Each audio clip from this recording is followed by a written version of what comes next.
So welcome today again. This video is going to have two firsts, the one first for me on this channel you're going to see straight away. Yeah, and this is the picture's wobbly. Why is that? Because my tripod's rubbish. And the second new thing is, there we go, I'm using zoom finally. And this is of course the Canon B4 that I introduced in the last video. Yeah, an amazing piece of kit. And the zoom is quite impressive. Yeah, you can have a lovely little creep zoom on that, and while you're talking, you know, you can creep in very slowly. And obviously if I stood right behind the camera like I should, the creep zoom would have been even more impressive. Yeah, just to show you what is actually possible in zoom, this is the amount of zoom you get with this lens. Yeah, and obviously it's an f1.6. yeah, let's use that to full extent. So basically you see that the lighting changes slightly. Now let's zoom in again. Yeah, very smooth. You can basically determine the speed with which you zoom, and you can actually zoom with this very slowly. And there we go. Stays sharp all along the way. Yeah, now we're on f1.6, and as you can see, not a lot of this lens is actually sharp. Yeah, the writing is sharp, but the rubber bands are not sharp. Yeah, maybe it gets clearer when we put the lens like this. So the field of depth is amazingly thin. Yeah, it's not much there. As you can see, there's just this middle ring, and the rest is basically gone. Yeah. Obviously we can change the aperture. Yeah, clickless, very smooth, and you see more and more stuff gets into focus. Yeah. Now obviously no lens can do everything, and the disadvantage of this lens is obviously that it has a very long focusing distance. So that's, I would say, nearly 2 foot. Yeah, I can't go any closer, but that is really close enough. You can see loads of detail. But today's review is not about the Canon B4, but it's about this little beauty, and that is another zoom lens. And impressively enough, normally I stay well away from zooms, yeah, but this lens I make an exception. And why would that be? It's a Vivitar. Yeah, Vivitars are renowned for their build quality, very good. And it says on it close focusing. So this is a lens for close focusing. So it's a zoom lens. It zooms from 70 to 150 millimeters.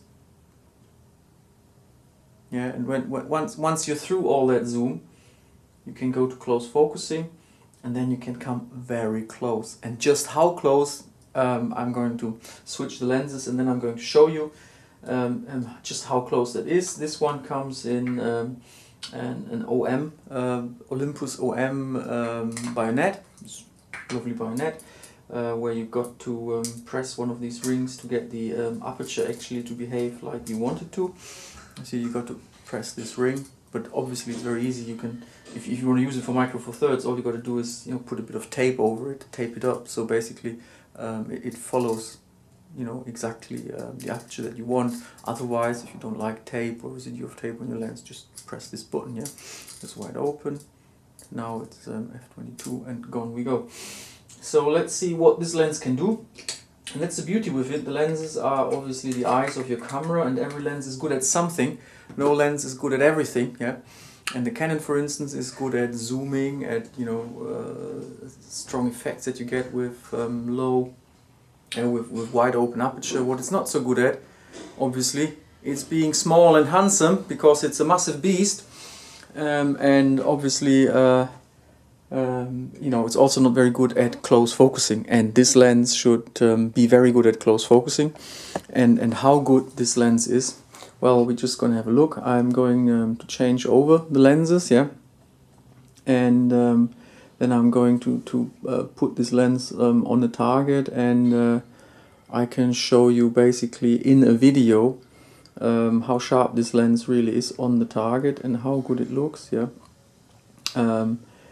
and this might be followed by some stills or something. So, you know, let's see where we take this today.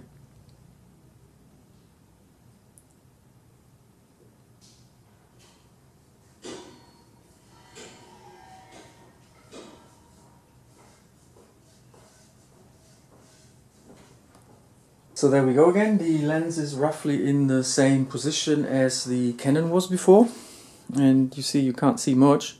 That's because we're on close focusing, and with this close focusing you can pull very cool tricks like this. Now this is not me actually pulling the focus, this is me pulling the zoom. Yeah, this is pulling the zoom because it changes seamlessly from 70 to close-up lens. Now this is the closest you can get with this lens sharp, yeah, so roughly comparable to the other one before, 2-3 foot, and the quality and the sharpness of this picture is actually better than the Canon, I would say, easily. How do I know? Well, because when you zoom in, you know, with the zoom in button for stills, you can actually see the print residues on this little kit. Now I'm not going to go all Walter White on you, who's coming back hopefully soon to the screen to see the end of his saga. This is just, you know, some prints as examples, what it might look like. To have a better comparison, maybe I should put this little lens up here. So now we've got the big beast there, roughly there, yeah. And how close can we go now if we actually go close? So let's go a bit closer. Yeah. Obviously with the traditional setting we've got no chance there, so we flick this switch, there we go, close up, pretty sharp I would say, and that is wide open in this case is 3.8. Yeah, how close can we go? Is that closest we can do? We can go a lot closer. Don't know if my tripod can go that close.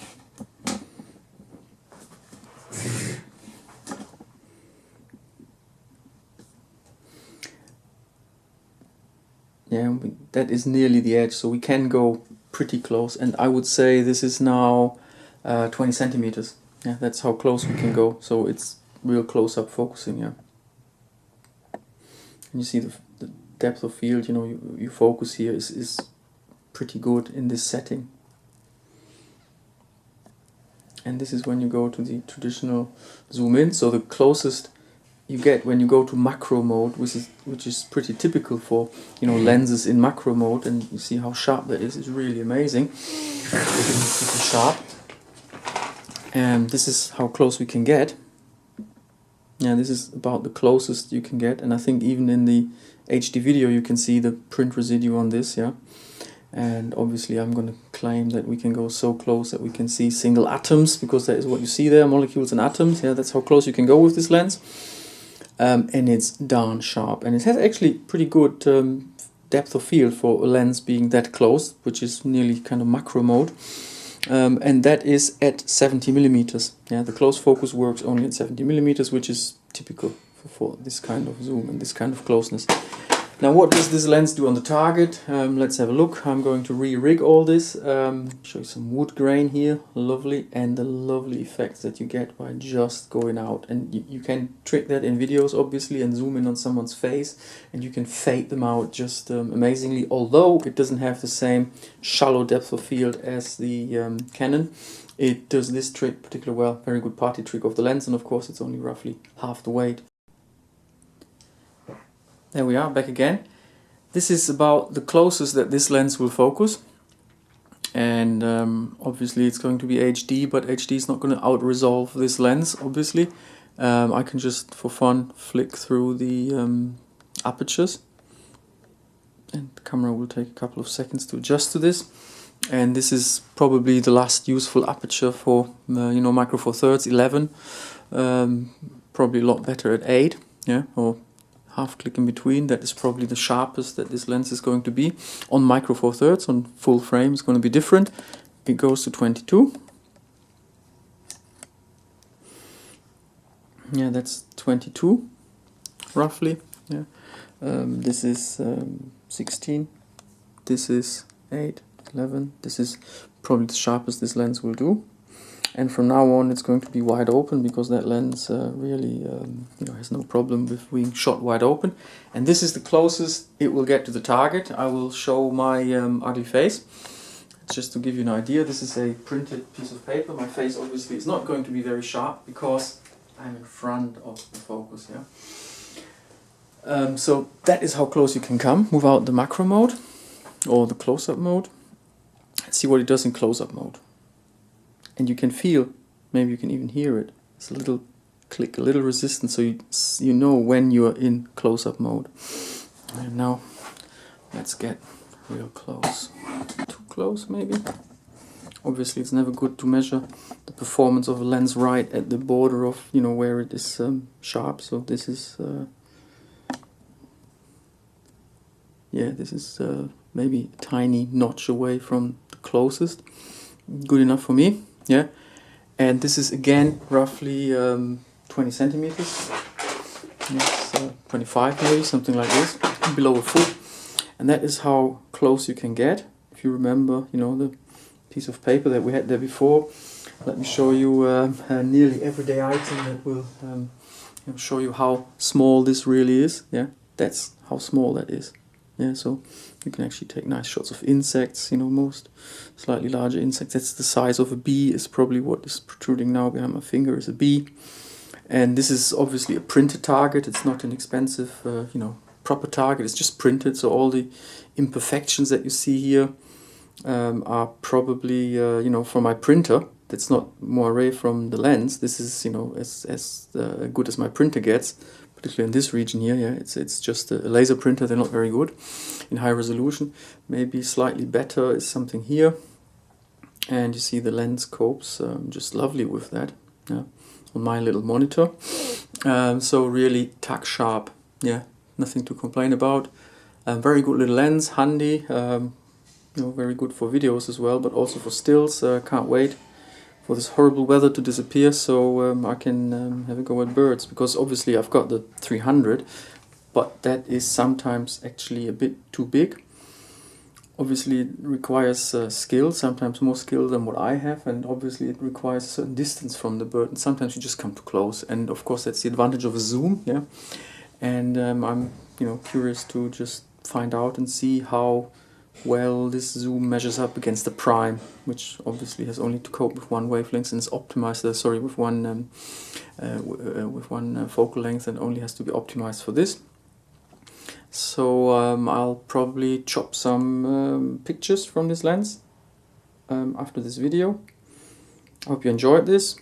Vivitar 70 to 150 close-up lens in OM. Olympus OM Mount.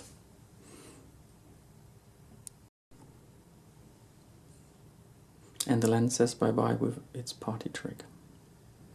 Very neat, isn't it just?